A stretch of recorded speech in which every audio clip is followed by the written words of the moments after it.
And here's what Payton said, and I think this is an important revelation about how people within the NFL view the other teams in the league. I say this in all seriousness, Payton said, there's only about 10 or 11 relevant teams. 10 or 11 relevant teams. When someone like Tom Brady comes to Tampa, it's not just the quarterback position. The thing as a coach in the division that concerns you is just the standard's going to change in Tampa, and I think that's a credit to the really, really, really special players. So what he's saying here is two things. Well, three things. One, there are only 10 or 11 relevant teams at any given time in the NFL. Two, in his mind, Tampa Bay was not one of those relevant teams before the arrival of Tom Brady. Three, Tom Brady's arrival makes them one of the relevant teams for 2020. And for the sake of our purposes, and I think this is a fair assumption, the 10 or 11 relevant teams obviously are subject to change every year. You've got this group, this loose group of 10 or 11 teams that as a coach like Sean Payton, who coaches what I think is one of the relevant teams, looks at and assesses who's really got a shot at winning this thing. Not making it to the playoffs, winning the championship. And I think that's what he means. 10 or 11 teams that have a realistic shot at making it to the Super Bowl and winning it. Now, that doesn't rule out the possibility of some sort of a fluke, some sort of a Slumdog Millionaire chain of events where everything falls just right for a team and they defy expectations. But 10 or 11 teams that really have a chance. That cuts against the message of draft weekend, which is everybody's got a chance. Come on in. Hope for sale. Come get your hope. No matter how crappy your team is, you are one draft away from being a team that can control the league. Anyway, Chris, 10 or 11 relevant teams. Let's start there. Do you agree with Payton's assessment that there are 10 or 11 relevant teams at any given time? Yeah, and a given year, yes, I totally agree with that assessment. I think you look at it and, of course, hey, we have some teams in the NFL that we know are in a rebuilding phase. Hey, can they make it to the playoffs? Hey, sure, maybe. Like you said, if the stars align and things like that. But you got a handful of teams that are in that process right now of rebuilding, not a true Super Bowl contender, not on the Saints level, at least to what he's explaining, right? To say relevant as far as teams we're competing against to get to the Super Bowl. And then even, twofold there, Mike, with this conversation, I think you could even say really there's only 10, 12 organizations, I think, who really get it on a totality basis of building something and be able to sustain it for a long period of time. But I do totally agree with Sean Payton's assessment. Mike, I mean, hey, we know going into the year we're somewhat close to the teams we think are Super Bowl contenders. Like you said, there's a few teams that kind of rise to the top as the year goes on. But we've also had, I know the last 2 years we've been able to basically stake out the 4 or 5 teams that we thought were capable of winning the Super Bowl. Come November, basically, that picture has been cleared up for us. So I do agree with that assessment, and I think a lot of coaches around football would agree with that assessment as well. And I think like any other industry, the people who are in it and the people who are regularly dealing with the other individuals in a variety of settings and competing against them head to head and understanding when they have specific plays that are put into the game plan, how or whether at all there'll be the appropriate reaction. And you get a sense of who's got their stuff together and who doesn't have their stuff together based on halftime adjustments and how you're tricking or fooling them. You develop over time a sense of who gets it and who doesn't. And newsflash, not every person who elevates to the NFL level of being a head coach deserves to be there, as evidenced by the fact that anywhere from 5 to 8 of them get fired every year, right?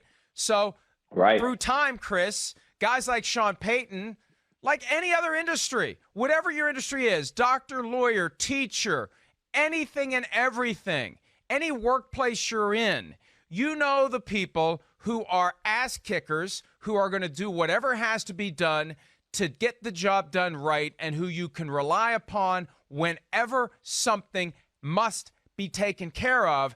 And then that one person that you're like, I don't know how the hell they're still here. That's the same attitude among the 32 coaches, the 32 GMs, the 32 owners. Well, Mike, and to what you're saying, I totally agree. That is the attitude, I think, especially with, again, the coaches, the organizations who got a clue, or we have seen have been able to stay consistent as far as keeping their organization in a competitive level throughout the NFL. But I almost took the quote more as a big general scale thing.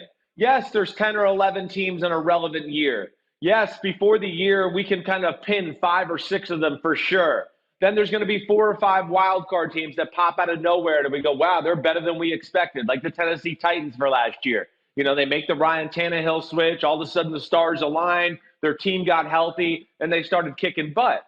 But I almost took the quote more on the big picture of things. And that's really where I thought he was kind of talking about, just that he really only thought there was 10 or 11 organizations in the sport that he was competing with on a year-to-year basis to really build and sustain, kind of like I said earlier. Like, again, we've seen some teams like, of course, the New England Patriots and the Baltimore Ravens who can continue to draft and sign free agents. And every year, not that we go, they're going to win the Super Bowl. We go, they could win the Super Bowl this year. Oh, watch out for that team.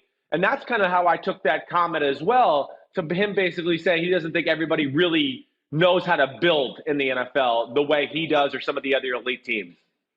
I think we're saying the same thing. We're just using different words. My point is when you get behind the curtain, you've got the classes, you've got the levels, you've got the people who know what they're doing and the people who don't. That's my point. There's just a lot of people, in Sean Payton's estimation, that don't know what the hell they're doing. That's the implication of his quote. It's not like we got 20 teams that are really good and 11 that can't fight their way out of a paper bag. In his mind, there's 10 or 11 that can get out of the paper bag, and the other 20 are just spinning their wheels. Now, look, I know that if that were the case, it would be much more obvious in every year, the separation of the best teams from the worst teams. Look, the bad teams still get lucky and find ways to win games. It happens. There are bounces of the ball, bad calls. Stuff happens that will allow a bad team to win a given game or get to the playoffs in a given year.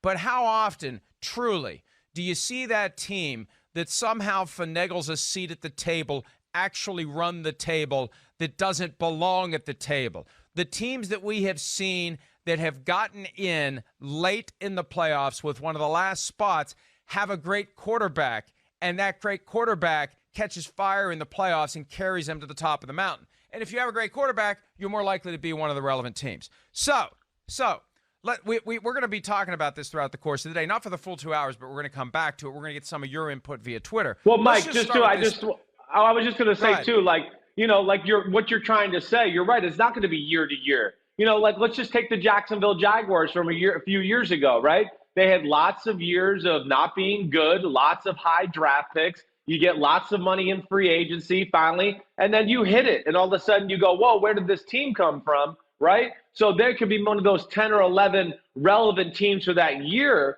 where Sean Payton's talking about 10 or 11 teams relevant for that season.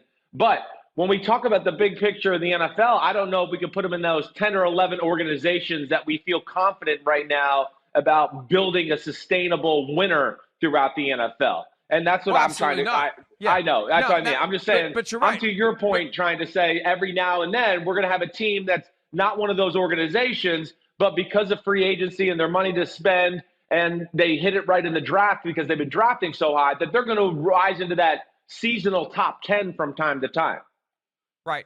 And I agree with you. And this is why, if the Jaguars had somehow picked up Tom Brady in 2018, that's how you move them over to the category of relevant teams. Because what kept ultimately the Jaguars from being relevant for more than 2017? Their quarterback. They kept their arms around Blake Bortles when they had other options available to them, and they refused to deviate from Blake Bortles. And really, that problem was in 2017 when they picked Leonard Fournette 4th overall instead of Patrick Mahomes or Deshaun Watson. And now they have to deal with Watson twice a year, every year for the rest of his career, or as long as he's in Houston. So what do we do with the Buccaneers? Do we agree with Payton's assessment that it's enough to take Tom Brady, put him on the roster, throw in a dash of Gronk, and that shifts them onto that exclusive list of 10 or 11 relevant teams.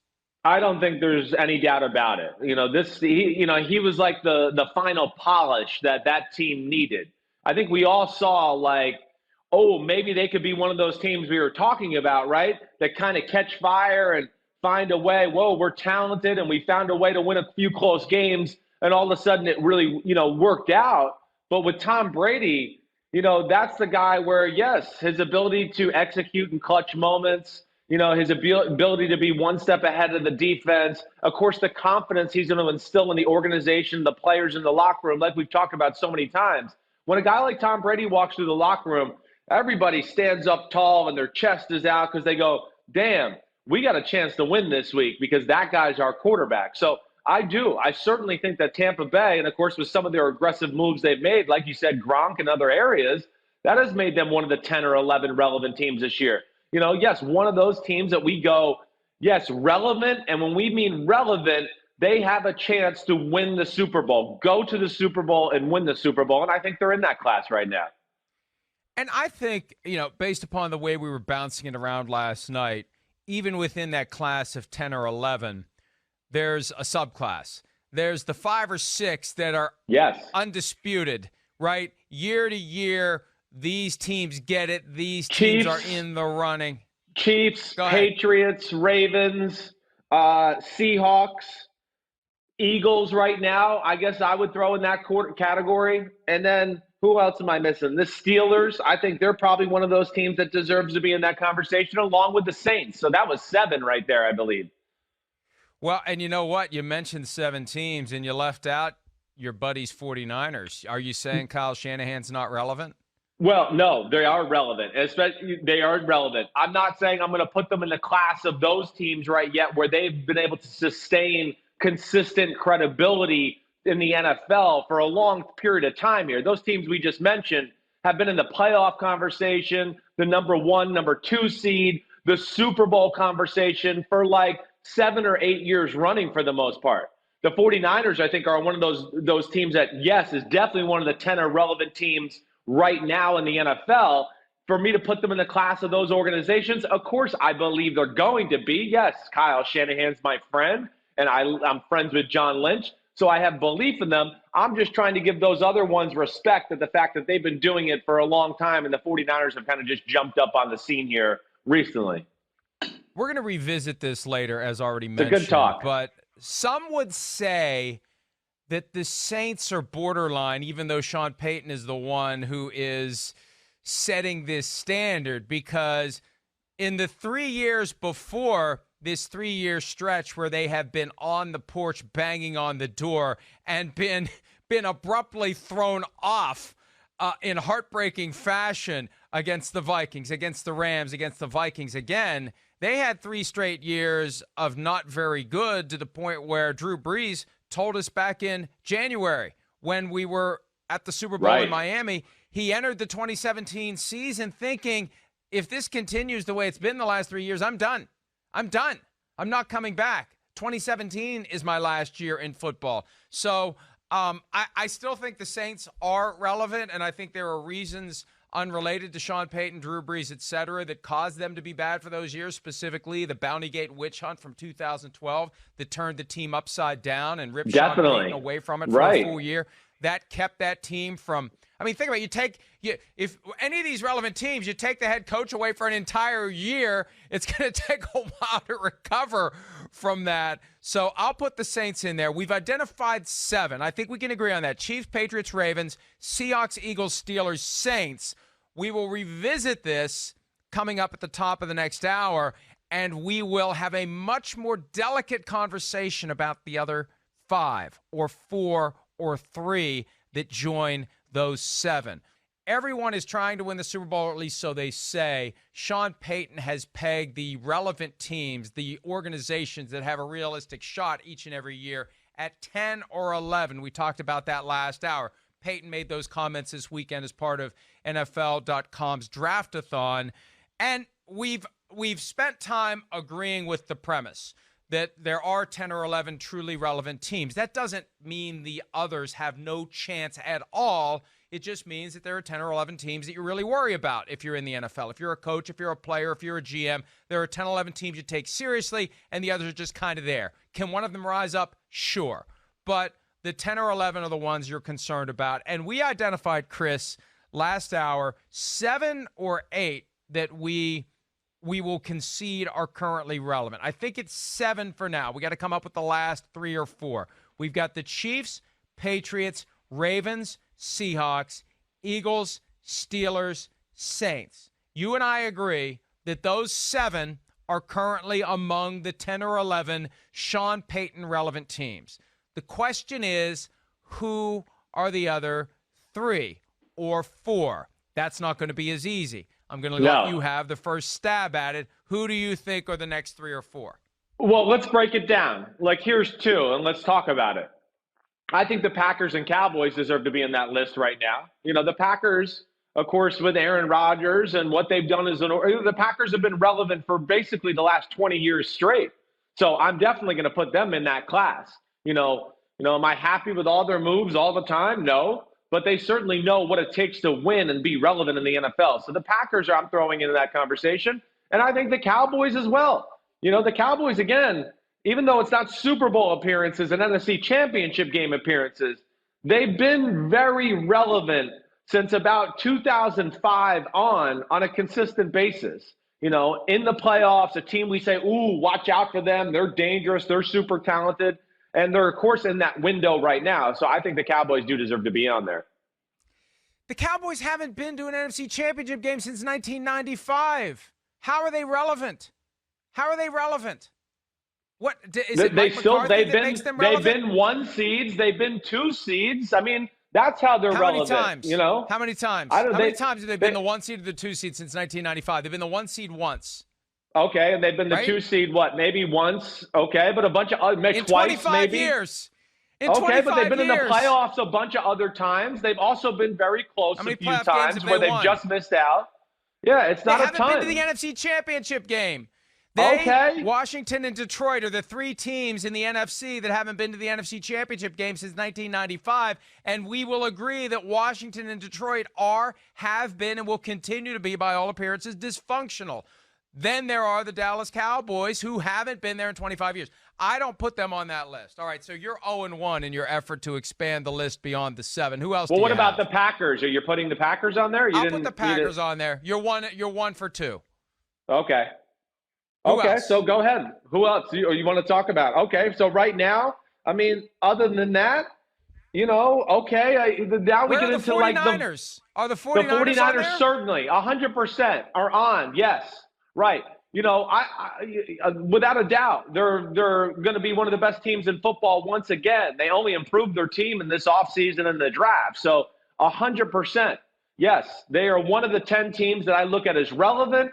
And, you know, maybe even to strengthen that conversation even more, yeah, they're in a rarefied class where I don't just go, oh, they're relevant and they can make the playoffs. They can win the Super Bowl. Yeah, I think they're a team that when you see them on your schedule, you say, oh, crap. Right? I think maybe that is the loose way of identifying the relevant teams. The teams you circle on your calendar as, we got to be ready that week. And there aren't a ton of teams that fall in that category, and it does change every year. So we are up to 9. The Chiefs, Cowboys Patriots, would meet that, though. I don't think they do. I just don't think they do, Chris. I think you're being influenced by the glitz, by the uniform, by the hype, by the America's Team label, by the great ratings that they generate on TV. They were 8-8 last year. They are not. If we're talking about 10 or 11 teams out of 32, they didn't make the playoffs last year. They were expected to be every year. Maybe that's one of the reasons why, you know, when you really look at them closely, they're a disappointment because this hype follows them around everywhere. Sure. What other team in what other sport could manage to have that kind of following every year and never deliver? Think about it. 25 years since they've delivered a berth in the NFC Championship game, and they still have a ridiculous following. That's incredible. I get it. No other team I can sustain understand. that. I'm not arguing any of that. But still, the team is talented, and they've been 1 seeds, and they got screwed over by the Des Bryant catch game. And there's been a few things here and there, but nonetheless, they've been relevant. And to your point, teams circle them on the schedule because they go, uh-oh, Dallas is coming to town with all those big freaks they got on the offensive, defensive side of the ball. So I think they're in that conversation. Okay, but either way, go ahead. Let's continue this. We don't have to argue the whole time about the Dallas Cowboys. No, this is interesting, though. The fact that we would even put them in the conversation is an indictment of the organization because they should be doing more with what they have. The end result of the season should be something more than 8-8. Should be something more than no playoffs. Should be something more than not getting to the NFC Championship game. And maybe it's just been Jason Garrett for the last decade is the reason why that's the case. All due respect, too late for that. And maybe Mike McCarthy does. Maybe he has a Tom Brady in Tampa effect on the Cowboys. Sure. Everyone says they had a great draft. I'm sure Mike McCarthy had something to do with helping them set the table for that draft. So this may be the year that they take spot number 10, which leaves one more spot. If we give them spot number 10, we've got one left. And I've got 3 teams that are potentially in contention. Do you want to hear them? Oh, yes, of course I do. You're going to either way. All right. The Buccaneers, by virtue of Tom Brady's arrival. Of course. The Rams and the Vikings. Which of those 3 would you put on the list of 10 or 11 relevant teams? I'm going to put the Tampa Bay Buccaneers. Again, to where I'm looking at this too is I want to go, to me, the Rams fall in the class as of right now, right here, right? Just a few days after the 2020 NFL draft. The Rams and the Vikings fall in the class of, yes, relevant, yes, playoffs, but no way are they going to win the Super Bowl. Either one of them. I'm just throwing it out there right now. Here I am. I'm saying it. Hi, I'm Chris Simms, and it's April. I don't know what the heck day it is, but the Rams and the Vikings are relevant, but not going to the Super Bowl. I know that. So the Tampa Bay Buccaneers, I do say, whoa, yes, I know it's unproven, but I think there's talent on the roster. And now with Tom Brady, for me to go, I think they can go to the Super Bowl and could win it with what they got. And I know this is real early and presumptuous, but that would be my take on that situation. See, if we give a seat, I can't. How can we give a seat to the Cowboys and not the Vikings? How can we do that? The Vikings have been to 3 NFC Championship games, even though they're 0-3 since '98. The Vikings are in the playoffs every other year. The Cowboys can't say that right now. But are they in that class of 10 or 11 relevant teams? I don't know. They're on the fringe. I don't know that I don't know that I put the Rams there. The Rams were the 49ers not that long ago. Right. The Rams were a team that they're on the rise. They're here to stay. They've got this nucleus of great young players. Hey, where did that nucleus of great young players go? I mean, it's just so amazing how quickly it fell apart for the Rams. And it makes me wonder how quickly it could fall apart for some of these other teams, Chris. Yeah, well, you're right. But that's what I think we're talking about. Again, we're talking about the 10 or so irrelevant teams or whatever else. I think there's, a conversation there to be had where, there's 6 or 7 of them where we see they can do consistent great things. Every year they kind of push their chips into the middle of the pile and go, we're all in. We're trying to win the Super Bowl this year. And the Steelers, the Ravens, the Chiefs, the Patriots, the Eagles, that class right there, the Seahawks, I feel like they've been consistently in that conversation for at least the last decade, where it's every year just about. I know there's 1 or 2 years here or there, but for the most part, we go into the season going, those teams got a chance to win the Super Bowl or be in the Super Bowl, certainly, and so they're almost in a class of their own. And then these last 4 or 5 teams is a little bit malleable on a year-to-year basis, depending on free agency and how much money was available in the salary cap. Yeah, well, and here's the thing, bigger picture. What makes a team relevant? What is it? Is it the coach? Is it the quarterback? Is it the ownership? Is it the front office? What is it that makes a team one of the 10 or 11 relevant teams? Well, I think it's all of those things. I think the teams, again, that we just mentioned, like the cream of the crop teams, have everything you just said. Pretty good ownership, good front office that's on the same page with the coaching staff, right? Does that not hold true with New England, Baltimore, Kansas City, Seattle, Pittsburgh, Philadelphia? The Saints, they have that going. You could sit here. The Broncos had it going for 5 or 6 years early in the decade. Of course, we knew that fell off. But yeah, those teams have the trifecta of talent on the field, coaches who have a plan, a system that has lasted the test of time in the NFL, and then have a front office that's on the same page with that coaching staff to get players that fit the scheme and the overall needs of the organization. And I think that's where, when we get in this conversation, the cream of the crop teams we're talking about, for the most part, consistently do that on a year-to-year basis. Quarterback is such a key ingredient. Sure. Right. Quarterback is the key. You mentioned the Broncos. You give them Peyton Manning, they're relevant. You take away Peyton Manning, they're irrelevant. And they can't find their way to another quarterback. That's why there's excitement with the Broncos now, because of Drew Lock. I mean, the Panthers, with a healthy Cam Newton, extremely relevant. With a Cam Newton who's got surgery on a body part every single year in the offseason, and he falls apart late in the regular season, and they lose a bunch of games, not relevant. And the Patriots become an intriguing question then going forward now that Tom Brady is gone, right? If Tom Brady arriving on the Buccaneers makes the Buccaneers relevant, does Tom Brady leaving the Patriots make the Patriots potentially not one of the 10 or 11 relevant teams? We've asked for folks on Twitter to give us their own lists, and none of them are putting the Patriots on their list of currently relevant teams, Chris. Yeah, well, that's ridiculous. I mean, again, the Patriots went 14-6 without Tom Brady. They're going to win football games again this year.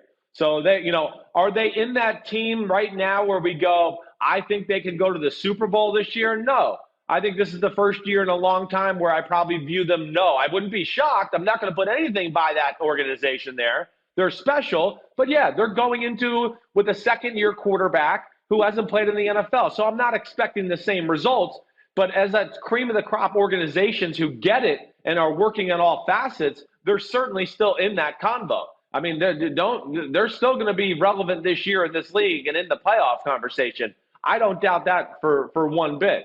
And you're right, quarterback is a big part of this conversation.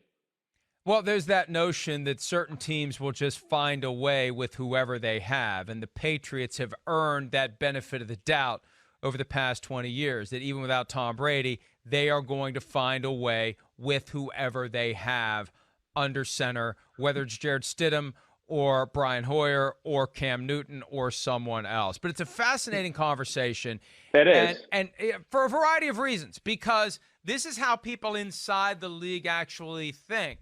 They want us all to think any given year, every given team has a chance to get to the playoffs, and every team that gets to the playoffs has a chance to win the Super Bowl.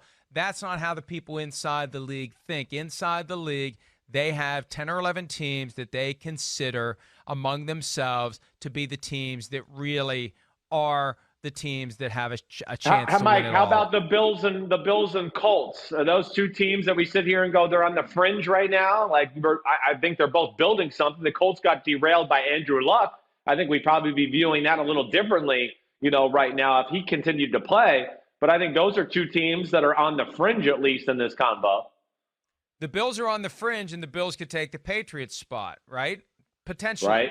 Right. Sure. There aren't many divisions that have two of them. I mean, you only have 8 divisions, so you only have 10 or 11 relevant teams. But the AFC South had none of the teams that we've identified. I think the Colts potentially, depending upon what they do beyond Phillip Rivers, what they do at that quarterback position moving forward. The Titans. But what about the Texans? They got Deshaun Watson. Watson, who's so freaking awesome. He awesome. Like, again, but they're a team, again, where they're relevant. This is like another part of this conversation, but I don't look at them right now as a team that can win the Super Bowl. I don't know if I feel very comfortable about that. The Tennessee Titans are a team where, yeah, I guess we haven't seen consistency enough from the Tennessee Titans that way. But I still think we got to probably put them on the borderline of that conversation as well for what they did last year and kind of keeping their team together. Yeah, I mean, here's the thing. It's still a competitive enterprise, and if you're not in that list of 10 or 11, you're trying to get there. And there are teams at the bottom who are going to be in danger of sliding off. It's kind of like a big picture power ranking. It's not a moment in time where are all the teams. It is more of an organizational. Where is the organization right now?